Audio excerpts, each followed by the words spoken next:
There's no worries here, from me at least, from a roster construction standpoint. So love what we're doing.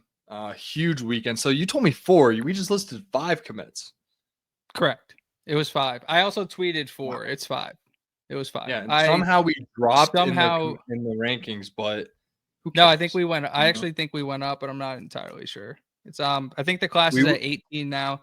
The and John's shouting out Coach Leeds as an offensive line recruiter. Shout out Coach Leeds. It really is kind of the only real hole in this class is the quarterback position, and that kind of leads us to a couple of different things that happened this week. There was no news on the Luke Fahey front. Obviously, he's got his Ohio State visit leading up. There was some news in terms of quarterbacks Indiana could potentially be looking at. I believe Adam Gorney tweeted that it was official that Cash Herrera is going to be taking an Indiana visit. He was a longtime Iowa commit, recently decommitted. I think he had offers from like Cal and maybe Arizona or something like that. If you look at 24/7's quarterback rankings, he's, I think, literally 1 behind Luke Fahey. If you look at on threes, there's a huge gap. So literally, who knows? I'm going to trust Curt Cignetti when he's evaluating quarterbacks. But it is interesting to note that Ohio State doesn't have a quarterback in the class of 26 either. So I don't think, while I'm not going to, like, again, we're going to talk about like strict recruiting pitch, like I'm going to take Curt Cignetti every time. But then if you look at the NIL and the amount of money that Ohio State's able to put behind football, where Sig has been very open about the fact that Indiana's not on that level spend-wise. If it really just comes down to whose pot is bigger, then I don't think it's an accident that Cash Herrera scheduled an official visit. I'm trying to find Cash Herrera. It doesn't look like he has an offer from Indiana yet, but that's great that he's visiting, because obviously you can, if you're going to go on a visit like that, you can imagine that he's probably at the visit. 6'3", 200 pounds, you're, as standard quarterback build as you can get there, really. 6'3", 210. California, gotta love that, just in terms of their ability to train more often than, other areas and things like that, and just dealing with, the DB talent in the area, which is, I would say, the best in the country, which is kind of why quarterbacks from California end up being so good, because they're seeing really good talent basically from 6th grade on. So Cash Herrera, once again, another guy passes the name test. Unbelievable. Cash Herrera.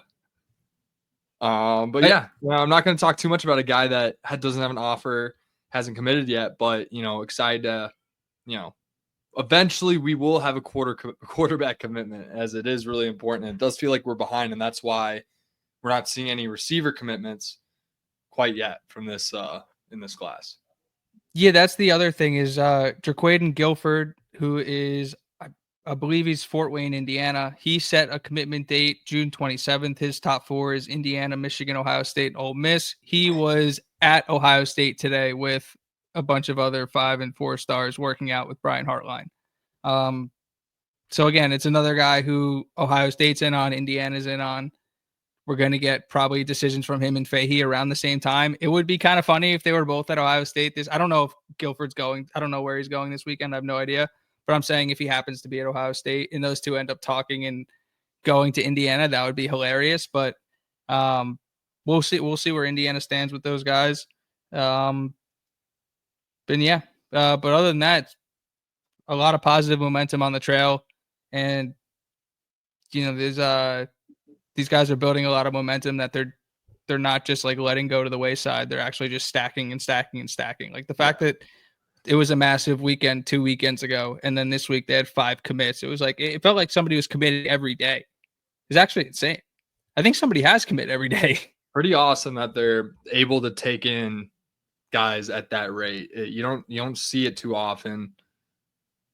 And yeah, I'm just glad they're ahead of the game, as opposed to last year where around this time they probably had like around 5, 6 commits, if that, maybe 0. I don't know. I'm trying to think. Like, I think Byron Baldwin initially committed around like June or something like that. Oh, okay. So maybe they were doing good stuff. But they weren't. I mean, the class wasn't at 18. Yeah. I mean, it's great to see all these guys and develop, but like we just watched Ohio State win with quarterback and wide receiver play, and we have none of that coming in freshman wise. Obviously, we have the portal always going to be there. That's not true. What? That's not true. We have Cortez Rupert coming in the wide receiver room. Good call out. Also, multiple tight ends. Jerrion Campbell coming in as a running back playmaker. And I don't count running back, but yeah. If you look at the underclass talent on like playmakers, Davion Chandler, LeBron Bond, Miles Kendrick, all freshmen. Charlie Becker, sophomore. Super young. Tyler Morris will be back next year. Tyler Morris will be back next year. So not too much to panic about in terms of just win now, but it would be nice to, bring in a quarterback and 2 other wide receivers in this class. It would be nice. Yeah. Like there was I know that they were on Travis Johnson, 4-star wide receiver. He picked up a couple different crystal balls to Michigan. I think his commitment date might have been today. I'm not even sure, but I kind of like stopped paying attention because it's like you stack that many crystal balls, like it kind of is what it is. So it's very obvious they're not stopping. The number Sig talked about at that press conference was 20.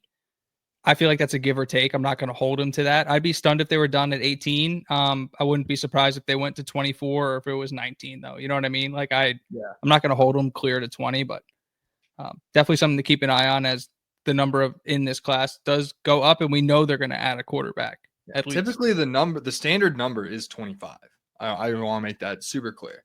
That's the standard number in recruiting. You can go above or under. I don't know if these rules are still the same.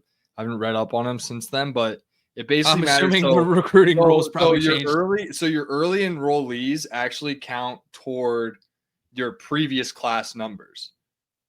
And then the ones that enroll in the fall go toward that year's numbers. So then as many as you have left out of the 25, like let's say, I don't know, this year it feels like about 9 are didn't go to spring and are coming back next year. So in theory, they can bring in 16 guys early to spring next year, if that makes sense.